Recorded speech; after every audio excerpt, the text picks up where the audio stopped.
며칠 뒤 김병수 씨는 복지관 실버택배 교육 프로그램에 정식 참여했다. 교육실 문을 열고 들어설 때 그는 가슴이 묘하게 두근거렸다. 오랜만에 느껴보는 무언가를 배운다는 설렘, 그리고 동시에 내가 과연 잘할 수 있을까 하는 조심스러운 긴장감. 교육실 안은 생각보다 따뜻했다. 강사도 수강생도 분위기도 모두 어색하지 않았다. 김병수 씨는 조용히 구석에 앉았고 옆에 앉은 어르신이 먼저 말을 걸었다. 처음이세요? 예, 네. 실은 좀 떨려요. 서로 웃으며 나눈 짧은 인사 한마디가 그의 어깨를 조금 내려주었다. 첫 강의는 택배 기본 이해와 배송 루트 설계법. 예전 회사에서 매일 다뤘던 개념들이 살짝 바뀐 방식으로 다시 등장했다. 그는 속으로 중얼거렸다. 아, 이건 내가 아는 거네? 잊은 줄 알았던 감각들이 다시 손끝과 머릿속에서 살아났다. 그는 천천히 그러나 정확하게 볼펜으로 노트를 채워갔다.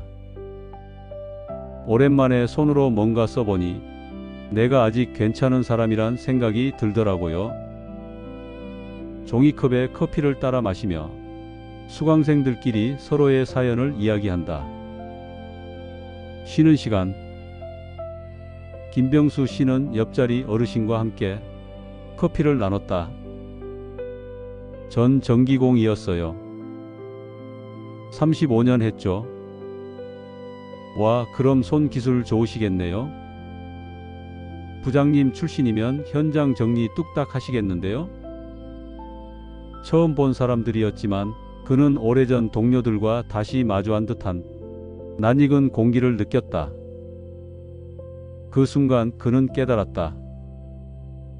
나는 혼자가 아니구나. 5일간의 교육이 끝나던 날 김병수 씨는 실버택배 참여 수료증을 받았다. 하얀 종이 한 장. 하지만 그 안에는 그가 잃었다고 생각한 자존감이 담겨 있었다. 회사에서 퇴직할 때 받은 꽃보다 이 수료증이 더 기분 좋았어요. 내 두 손으로 다시 해냈다는 거니까요. 그날 복지관 문을 나설 때 김병수 씨는 아침보다 더 고든 걸음으로 걸었다.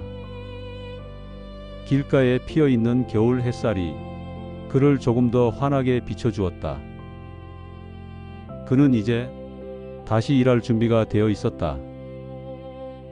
그리고 무엇보다 다시 필요한 사람이 될 준비가 되어 있었다. 김병수 씨의 하루는 이제 택배 상자 20개로 구성된다. 매일 아침 복지관에서 전달받은 배송 물품을 확인하고 배송지를 손글씨로 노트에 정리해 두는 것이 그의 출근 준비다. 가벼운 건 위로, 무거운 건 밑에. 아이 있는 집은 부딪히는 소리 안 나게 유모차 옆쪽에 살짝 놓고 오고요. 누가 시킨 건 아니다. 그저 그는 30년 물류 인생에서 배운 몸의 감각을 하나하나 적용할 뿐이다. 누군가는 단순 배달이라 하지만 그에겐 이 모든 순간이 일하는 자의 품격이다. 그가 주로 배달하는 구역은 엘리베이터가 없는 낡은 아파트들. 많은 젊은 배송기사들이 힘들고 비효율적이라며 기피하는 구간이다. 하지만 김병수 씨는 그 구역을 내 단골 동네라고 말한다. 302호는 아기 키우는 집이라 조용히, 404호는 문 손잡이 아래쪽에 박스 넣어야 개 안 짖어요. 그에겐 주소 숫자보다 사람의 생활이 먼저 떠오른다.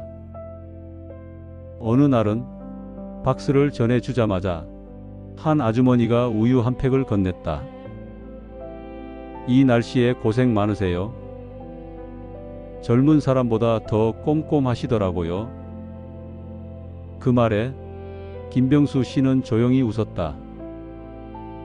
겉으론 별말 안 했지만 속으론 눈시울이 살짝 뜨거워졌다. 회사 다닐 땐 이래도 당연했고 퇴직 후엔 누구도 나한테 뭘 안 맡겼는데 지금은 누군가가 나를 믿고 기다린다는 게 참 묘해요. 물론 쉬운 일은 아니다.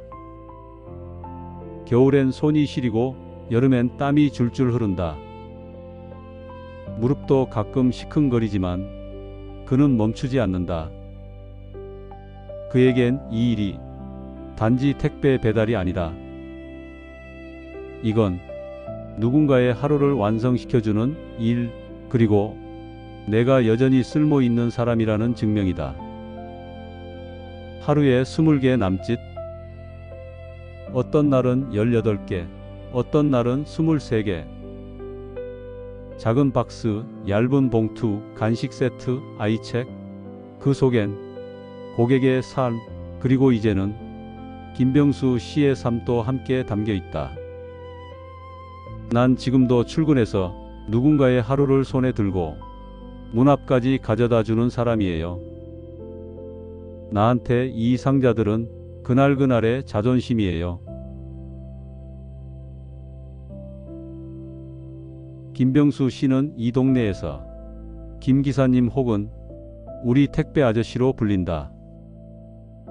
이젠 길을 걷다 보면 인사를 건네는 이웃이 생겼고 아이들은 그를 보면 작은 공처럼 뛰어온다. 택배 아저씨, 우리 집에 또 오세요. 그 짧은 인사 한마디가 그에겐 어떤 명함보다 따뜻하다.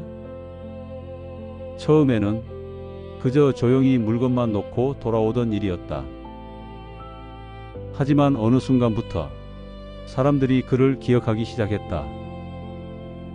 그의 정성, 조심스러운 발소리, 붙여놓은 손글씨 메모 하나까지. 부재시엔 현관 왼쪽 그늘진 곳에 두어주세요. 택배 도착했습니다. 오늘도 평안한 하루 되세요. 그의 메모는 짧았지만 고객의 하루를 따뜻하게 만드는 문장이었다. 김병수 씨는 이제 가끔 신규 참여자 교육의 멘토로도 참여한다. 그는 말한다. 우리 나이에 새로 시작하는 거 어렵지만 할 수 있어요. 안 해봐서 두려운 거지 막상 해보면 다들 잘 하시더라고요. 그의 이야기를 듣는 또래 어르신들은 고개를 끄덕이며 웃는다. 그는 이제 단지 일하는 사람을 넘어 누군가의 길잡이가 되었다.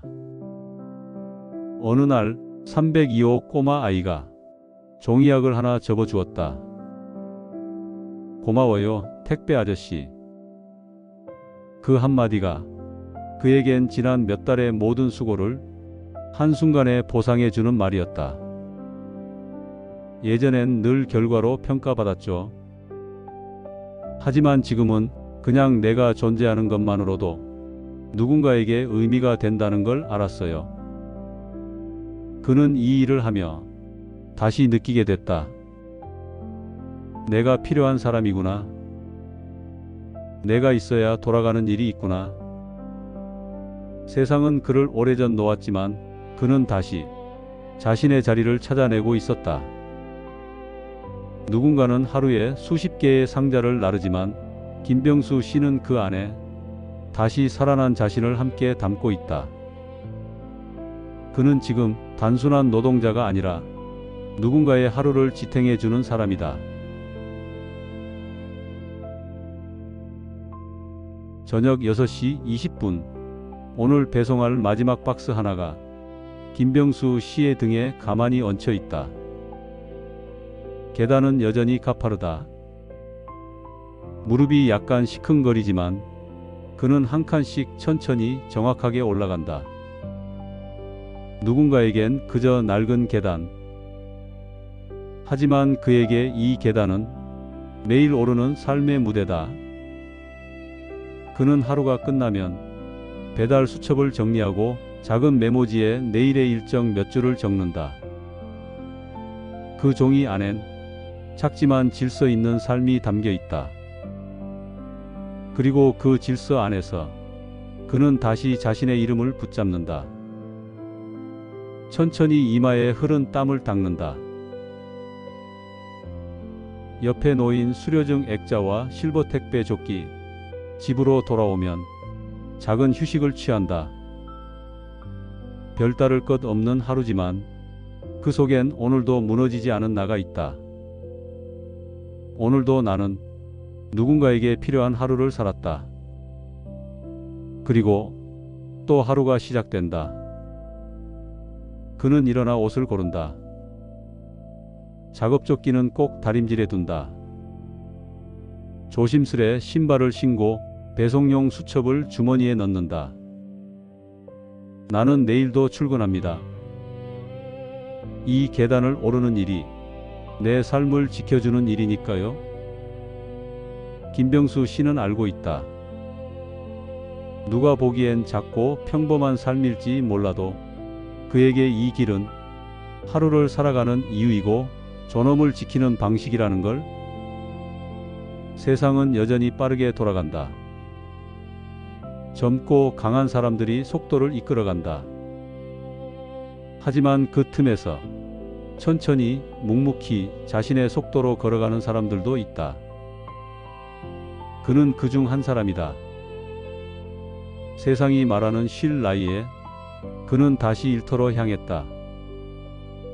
상자 하나, 계단 한 칸, 인사 한마디, 메모 한 줄.